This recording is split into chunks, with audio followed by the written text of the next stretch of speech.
A master narcissist, H.G. Tudor, says.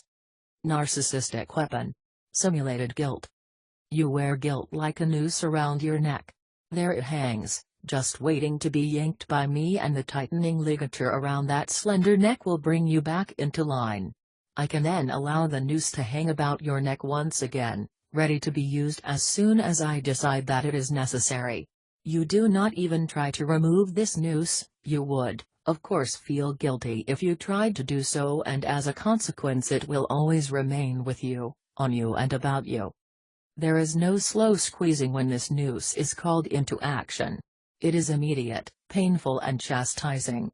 It allows the sudden and instant exertion of control. What better way than to achieve this than relying on something that is intrinsic to another person? This noose burns, it constricts and it chokes, and you know that it is not going to anywhere. The only way to deal with it is to comply, and then the noose will slacken, but it will not grant you release. You have carried this noose for a very long time. Once upon a time it was only a few strands thick, yet for all of that apparent fragility, it could not be cut nor broken, neither snapped or torn. As time went on, the strands multiplied so that the thickness increased until now it hangs about you, sturdy and effective. Nobody else wove those additional strands into it. You did. You brought it all on yourself because of the twisted delight you have to wear this noose. You regard it as an obligation. It is part of who you are, and whilst the pain it causes you is something that you would prefer not to have to suffer, you know that when it makes you suffer, you gain comfort from its presence and effect. You know that not everybody has such a noose.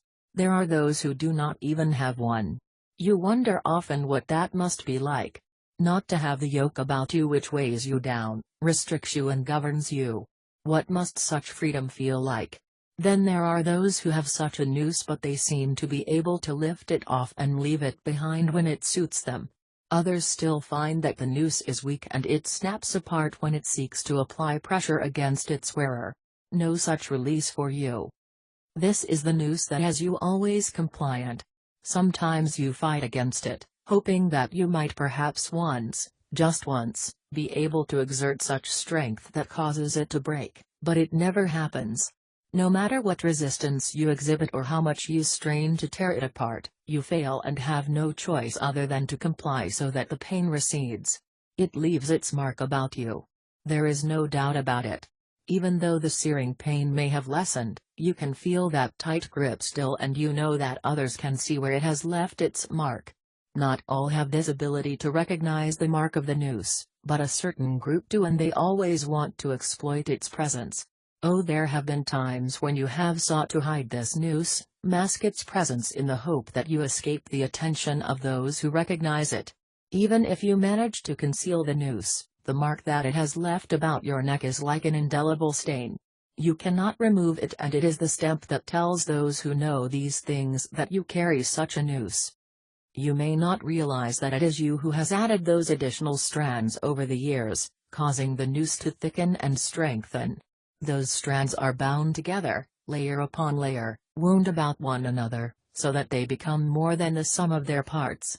The strands which are fashioned from your pervasive, deep-seated guilt, are added to because of those things which you say and do.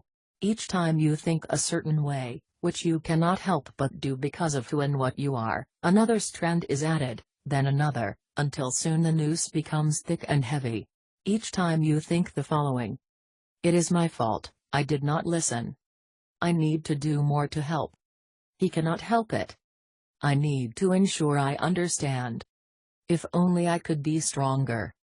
If only I knew what to do. I should be getting home, he will wonder where I am.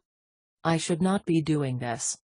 I should not speak ill of him, really, he is my husband.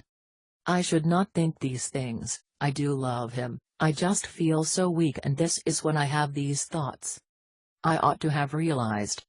I must listen more. I have to keep trying. I owe it to him to help.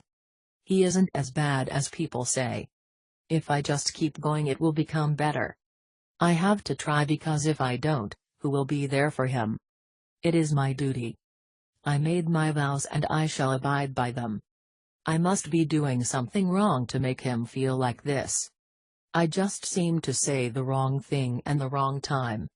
These thoughts and words, plus many more, cause the noose to become stronger. Thus it tightens and I yank it, pulling you in my direction so that you remain under my control, bound by this guilt to serve, to support and to fuel.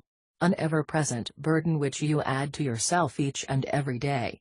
A method by which you are manipulated, cajoled and coerced to fulfill my needs. This noose is not there to hang you. No, there is no desire to being about your demise.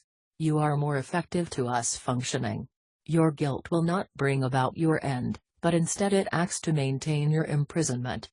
You make the noose grow. I make the noose control you. Can it be escaped? We think not. It is for life. Even though it may not tighten or constrict for some time, even years, it is always there, and with the mark so prominent, another may come and utilize the control that the noose affords, even though we may not be able to. We will not lift it. It matters too greatly to us. We will not lift it because it is your burden, perpetuated by you. But it can be lifted. It is not simple or straightforward, and we ensure we do not allow you the opportunity to address this chance to relieve yourself of this noose of guilt. It can be done. It is quite the task to achieve, but for you, that journey begins by answering one question. Who put it there in the first place?